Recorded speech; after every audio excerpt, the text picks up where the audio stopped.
If teaching is a noble profession, if teaching is an important profession, should we be paying them salaries commensurate with the value of the work that they are doing? So I'm asking you a simple question.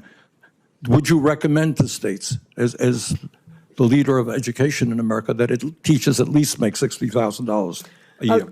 I would certainly recommend to states that teachers be paid what is commensurate with the kinds of jobs that are part of their states. So, if you haven't caught on by now, clearly Donald has been telling all of the stooges he's appointed to bring everything back to it's up to the states. Because it's their main cop-out. From day one, they just have to say, well, it's up to the states. They feel like that's a good enough answer to shut down the question. And it's the weakest cop-out. It's the stupidest shit ever. And, I mean, the more they use it, the more tired we get of it. It's the dumbest shit. It's the dumbest shit. I fucking hate them. Not all states have the same living costs. Not all states have the same ability to... Who the fuck is this dumb bitch sitting behind her all nodding and shit? That must be her friend. She's like all nodding to like the stupidest things. Pay teachers, but to attract really good teachers and to keep them, we should definitely pay them commensurate with the job performance that they are undertaking. Can you guarantee to us, if you are made a Secretary of Education, that no student in America will lose their Pell Grant as the department is dismantled? Surely the defunding is not the goal here. The continuation of Pell Grants, I'd actually even like to see an expansion of Pell Grants. I'd like to see short-term certificates for Pell Grants for students who aren't going on to four-year universities, who could have the opportunity to use Pell Grants for skill-based learning. Right, so what I'm hearing you say is Pell Grant program will continue under your administration. Yes. Okay. She could sit there and make promises all day. That's their thing. That's what they do. They make promises because promises are just words. They're not physical things. They make promises just to make you feel good for the moment, but words don't mean shit to them. Okay? That doesn't mean anything. So those promises, these guarantees are worthless. Well, less than worthless.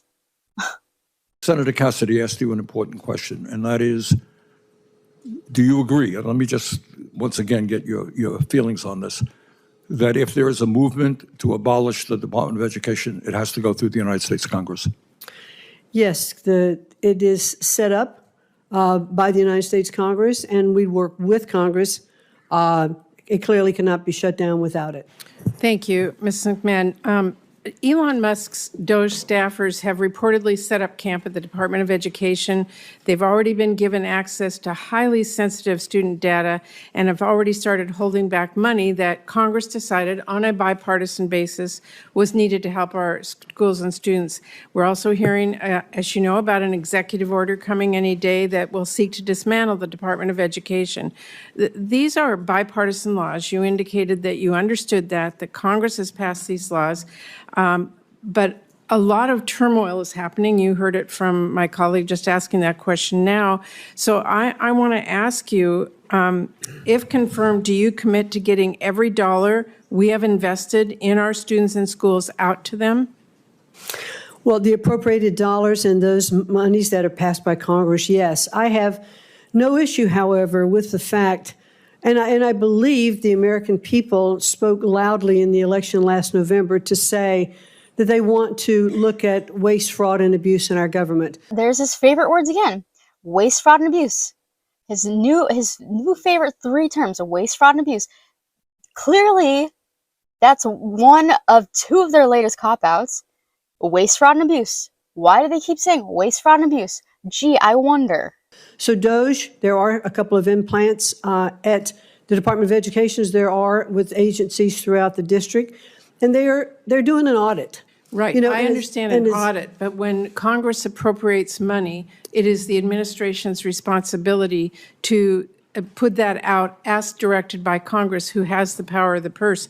So what will you do if the president or Elon Musk tells you not to spend money Congress has appropriated to you? Notice how much they dance around the fact that, okay, if Elon or Donald ask you not to spend that money, even though you're supposed to spend that money on said thing. Notice how they dance around it. And they say, well, of course I would do that, although it'd be better to look into it before giving them money. It's like, you guys are making it so obvious. You're making it so obvious.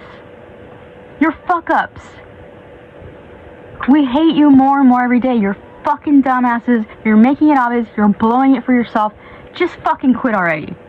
We will certainly expend those dollars that Congress has passed, but I do think it is worthwhile to take a look at the programs before money goes out the door. It's much easier. It is much I easier understand that, but to the stop the money as it's going out the by door law than is it is to claw it back. Process by law is that you look at that, you make recommendations to Congress, and we implement those laws. So, I mean, the question really is, who decides how much federal funding public schools get in Seattle, where it's already been allocated?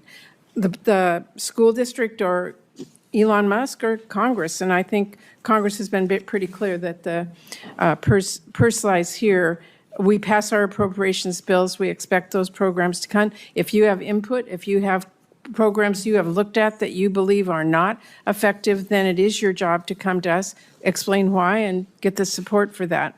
Let me move on. Ms. Mann, I believe that our nation's students, families, and taxpayers do want true accountability. They do want improvement in our schools. National assessment results, as you well know, released a few weeks ago, show that our lowest performing students continue to fall furthest behind. So I want to ask you, what specific actions will you take to implement the ESSA law? I'm not looking for an exhaustive list, but can you name a couple of the requirements that are in that law that you will make sure are implemented? Well, Senator, thank you. And I would look forward to working with you in the committee, understanding more about the ESSA laws. Do you know what the requirements are? Do you know about the requirements for targeted support improvement schools or the annual report card requirement? Can you name any of the requirements Yes, that are in that? I have read through ESSA, and I do know, it's very interesting. It's how I really got into education in the first place, was when No Child Left Behind was in place. But there are no requirements that you can tell me right now that you will make sure, as Secretary of Education, you will implement? No, I want to study it further and get back to you with that, and I'll be happy to do that. Okay. They never have the fucking answer. They always say, oh, well, I'll have to look into that more. When it's something so big, they never have the fucking answer. That alone should be like an immediate fire. Like, you're fucking fired if you don't even know the most basic shit of your role. I once worked for a print shop, okay? It was kind of my dream job at one point. But I've never, to this day, I've never owned a computer. Especially because this was a time where the towers of a computer, of a home computer, home computer, there were no towers anymore. But this was right at the borderline of like that going obsolete. So when I worked at this print shop, I lied and I said I had all these qualifications. He told me to edit something on Photoshop, and I could not find the fucking tower of the computer. And the guy was like, there is no tower. How do you not know how to turn on a computer? And I got fired because I didn't know how to turn on a fucking computer. I'm fucking broke. I've been homeless. You think I have money for a fucking computer? I don't even have money for meals for the whole week, let alone a computer. So I got fired immediately, literally on the spot. Yet these people who are in control of the country, their equivalent to a computer tower is every day, every minute, the whole entire time they're occupying these roles. They themselves are looking for the computer tower. So why aren't they getting fired on the spot? I know damn well that was not the only time I've been fired on the spot. It's just not fair. It's just fucked up. Well, let me ask one last question. As I mentioned, those staff have been given access in the Department of Education to personal information of students and families, like their social security numbers and their driver's license numbers and their date of birth, what college they're enrolled in. I know that the access has been temporarily paused due to litigation, but there is a real potential for that kind of information to be abused or for students' privacy to be placed in jeopardy if the courts end up ruling against the students. And we know that DOJ could use that highly personal information to then target students and target their families or cut off access to Pell Grants for students at college that someone perceives opposes maybe President Trump policy. So I want to ask you, do you believe that DOJ employees should have access to private student data? It is my understanding that DOJ employees have been onboarded as employees of the Department of Education, and therefore they operate under the restraints of utilizing access of information, and they are constrained by That is not our that. understanding, and I have to tell That's you, my it's understanding. deeply concerning. Of course they're gonna fucking stick up for them. Why else are they there? Of course. It's like, none of these people are going to be honest. Why are they still there? Get rid of them. There's nothing you can say or do to convince these people to turn, not even turn, but be honest about DOJ. There's nothing. There's no way in hell these people they're getting paid to do whatever they can and say and do to put DOJ in good lighting.